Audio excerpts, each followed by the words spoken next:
"You're not coming upstairs," Ashley hissed. Before I could respond, my sister grabbed my wrist and shoved me hard, so hard my back hit the cold concrete wall of the basement. "Ashley, what are you doing? I'm your sister," I gasped, stunned, my voice echoing down the stairwell. The door slammed, the lock clicked, and just like that, I was trapped. Before we begin, drop a comment and tell us where are you from and from which city you're watching our videos. And after watching the whole video, don't forget to tell us what would you do in this situation. Be honest. Tell me in the comments below. We read every comment. Let's begin. I stood frozen, barefoot on the dusty cement floor, my hands trembling. The pale dress I'd ironed the night before was now smudged from the wall. From the tiny window above, I could hear laughter, the click of heels, the rustling of satin dresses. Ashley's wedding was happening just 20 feet above me. I was never meant to be part of it. "You're not pretty enough to be seen today," she'd said earlier while curling her hair in the bridal suite. "I don't want you standing next to me in pictures. You'll ruin them." I thought she was just being cruel in her usual passive-aggressive way. I didn't think she'd actually lock me away. The basement reeked of mildew and forgotten furniture.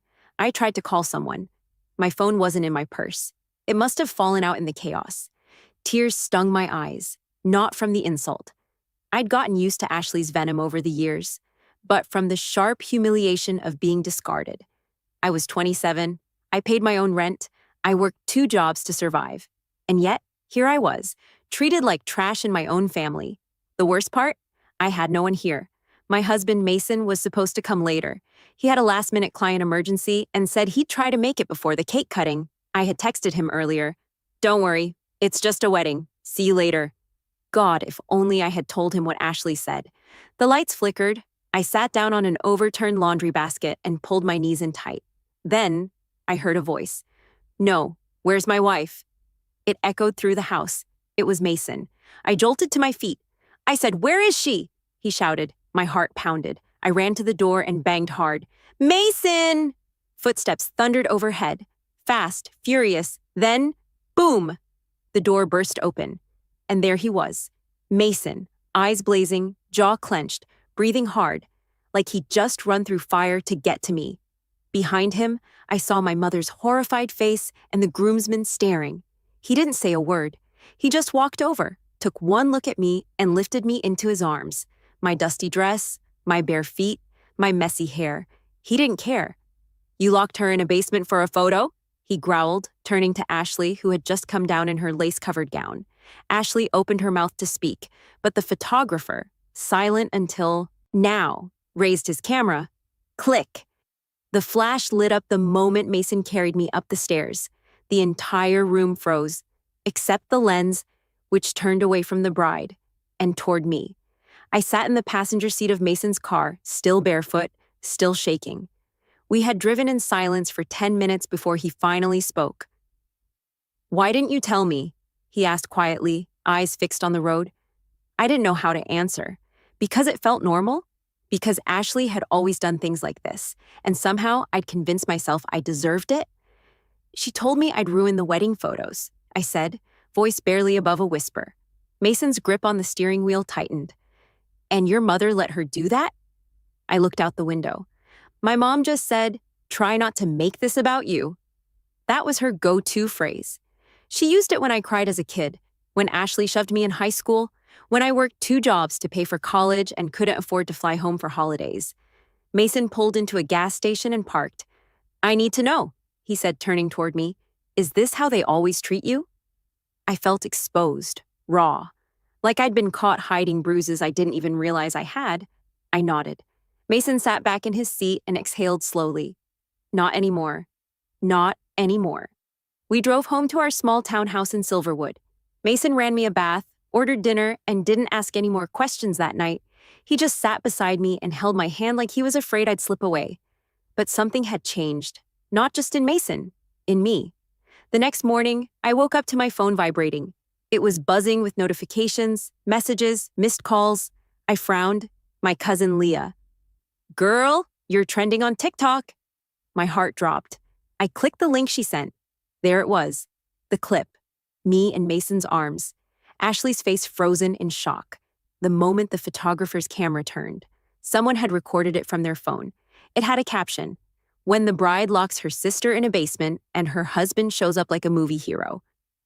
Over 4 million views. I blinked in disbelief.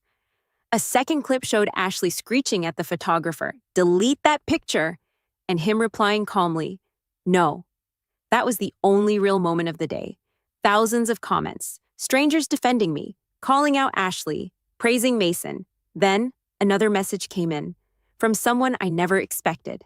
My biological father, the one who left when I was 8, the one no one ever talked about. He wrote, "Saw the video. I have something you need to know. Can we talk?" I stared at the screen, something twisted in my stomach, because deep down, I already knew. Everything in my life, every cruel word, every cold shoulder, every locked door was about more than just jealousy. It was about who I was. And they had spent my whole life making sure I never found out. Mason was still asleep when I stepped onto the porch with a blanket wrapped around me and my phone clutched in my hand. I stared at the message from my biological father, David Kessler. That name hadn't been spoken in our household in nearly 2 decades. My mother used to refer to him only as the mistake I erased. I tapped out a shaky reply. "What do you want to tell me?" The response came instantly. "Meet me, 4 p.m., Cafe Linden, alone." I didn't tell Mason, not yet. Some answers. You just have to face alone. Cafe Linden was quiet when I arrived. I recognized him immediately, even through the years. His face was aged, lined with regret. He stood as I approached, his eyes searching mine. "Alina," he said, "you look just like her." "Who?" I asked, heart racing. He motioned to the chair. I sat, arms crossed, every cell in my body defensive. "Your real mother," he said quietly, "not the woman who raised you." My heart stopped. "What are you talking about?" I asked, stunned. "My mom is your aunt," he interrupted gently. "Your mother, my wife, died giving birth to you. Her sister, Ashley's mom, took you in when I broke down. I wasn't in my right mind. And she made me believe it was best, that you'd grow up safe. But they didn't keep you safe, Alina." My blood ran cold. He pulled something from his coat pocket and slid it across the table, a photograph of a younger woman, soft eyes, auburn curls, holding a baby, me. "I never wanted to disappear," he said, voice cracking, "but they made sure I stayed away." Everything started clicking. Why I was always treated like an outsider, why my mother was cold and my sister cruel, because I was never meant to be in that house. I wasn't their daughter. I was their secret. I returned home in a daze. Mason was waiting, pacing in the hallway. "Where were you?" he asked. "You disappeared on me." I walked right up to him, dropped the photo into his hand, and said, "That woman. That's my mother." He stared at it, then looked at me. "What do you mean?" So I told him everything, every word, every breath, every lie. And when I finished, he whispered, "They locked you in that basement because you're a threat to their picture-perfect lie." I nodded, tears in my eyes. But not anymore. That night, Mason uploaded a high-res version of the photo the wedding photographer had sent us privately, the one of him carrying me while everyone else stood frozen. He captioned it, "Not every fairy tale starts in a ballroom. Sometimes it begins in a basement." It went viral within hours. But what came next wasn't a fairy tale. Ashley's husband's family saw the video and began asking questions. The wedding photographer gave an interview. My mother called me nonstop, leaving voicemails that grew more and more desperate. Until finally, my lawyer called. "You need to come in. There's something about your inheritance, your biological mother's estate. It's been contested for years." I blinked. "My mother had an estate?" "Not just an estate," he replied. "She had a legacy, and now it's yours." The final photo wasn't the one Ashley posed for in her white gown. It was me, standing in front of a courthouse, holding the keys to a house I never knew I owned, with my husband by my side. And this time, the camera was exactly where it should have been. The drive to the estate felt like entering another world. Tucked behind a gated driveway in the hills of Vermont, the house loomed like something from an old movie. Elegant, timeless, weathered by secrets. The lawyer handed me the keys and said, "She left everything in your name. The land, the house, and the letters." "Letters?" I asked. He nodded. They're in the study. She wrote one every year until she died. They were never mailed. Mason and I stepped through the front doors, and for a moment, I couldn't breathe. Everything smelled of old wood and lavender. There were portraits of her, my real mother, on the walls, framed in gold. A piano sat untouched in the corner. In the study, tucked inside a cedar box, I found the first letter. My sweet Alina. If you're reading this, it means you found your way back to me. I prayed you would. I know you'll have questions. I know life wasn't easy for you. I'm sorry I couldn't protect you from what they became. I sank to the floor as Mason kneeled beside me, his arms around my shoulders. Each letter peeled back more truth. My mother had built this home with love. She was an artist, a philanthropist, and quietly one of the largest donors to women's shelters across New England. She had built this life for me, and it had been stolen. Stolen by people who locked me in basements, who told me I wasn't pretty enough, who looked at me and only saw the shame of their choices. I stayed in the house for 3 days. By the fourth, news had broken. A journalist picked up the viral wedding story and followed the trail to the estate. A full exposé was written, how a woman grew up in a family that never told her the truth. The public turned. Ashley was bombarded online. Her new in-laws, embarrassed by the scandal, announced an annulment. As for my mother, my aunt, she finally called again. I let it ring. Then I answered. Alina, she breathed, you have to make this stop. You're destroying everything. No, I said calmly. I'm just finally showing the world what you tried to bury. You're making us look like monsters. I laughed, quiet, bitter. You locked your niece in a basement because she might ruin a picture. You did that without flinching. Silence. I want to make it right, she finally said.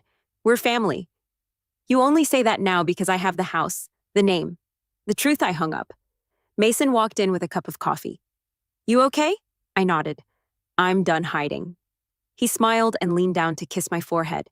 Then it's time the world sees you. That weekend, we hosted a charity gala at the estate in honor of my mother, for women who had been silenced, discarded, overlooked. I stood in front of that crowd, shaking, nervous, vulnerable, and I told them everything. How I was locked away, how I was told I wasn't good enough, how I found my name in a letter written by the woman who gave me life.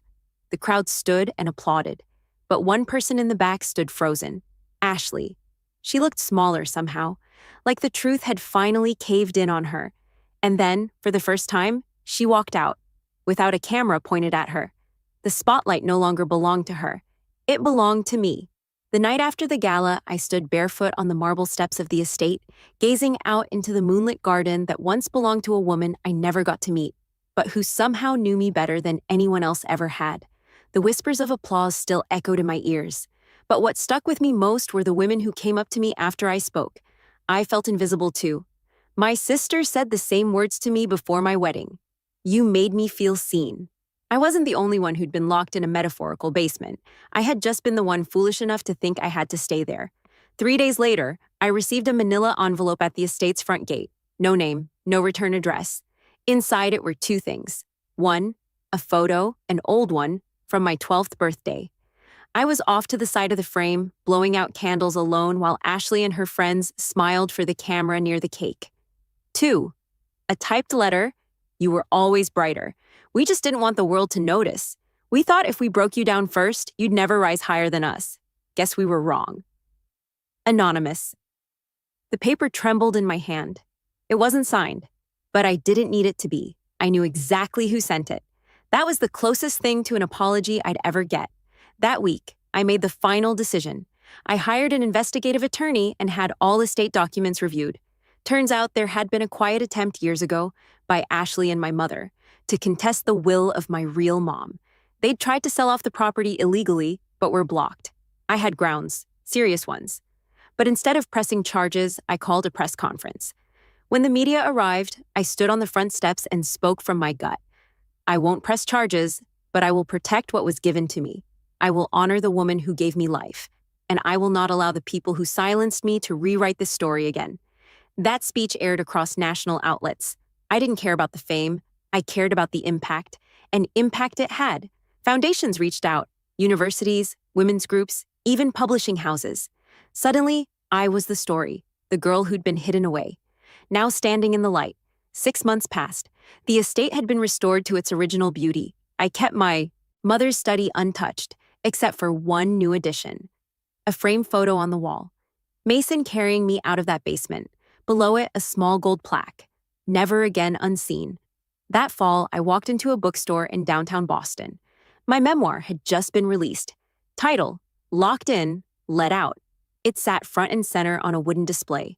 As I stared at the cover, a familiar voice whispered from behind me, "I finished it in one sitting." I turned.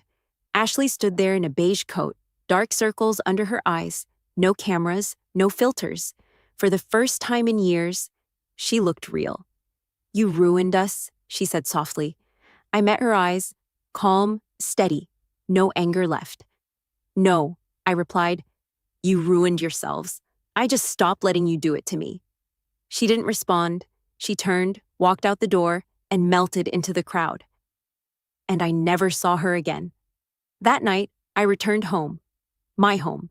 Mason was in the kitchen, laughing at something on his phone. "What's so funny?" I asked, kicking off my heels. He held up the screen. A wedding photographer had posted a throwback on his page. The caption read, "Still the most powerful moment I've ever captured. A man kicking down a door for the woman they tried to bury." The photo was framed in black and white, my hair a mess, my eyes swollen. But I had never looked more alive. Mason looked at me and smiled. "You know, you never needed the camera turned toward you." I tilted my head. "Why's that?" "Because when people finally saw you, they couldn't look away." I walked over and wrapped my arms around him, and this time, no one would ever lock me away again.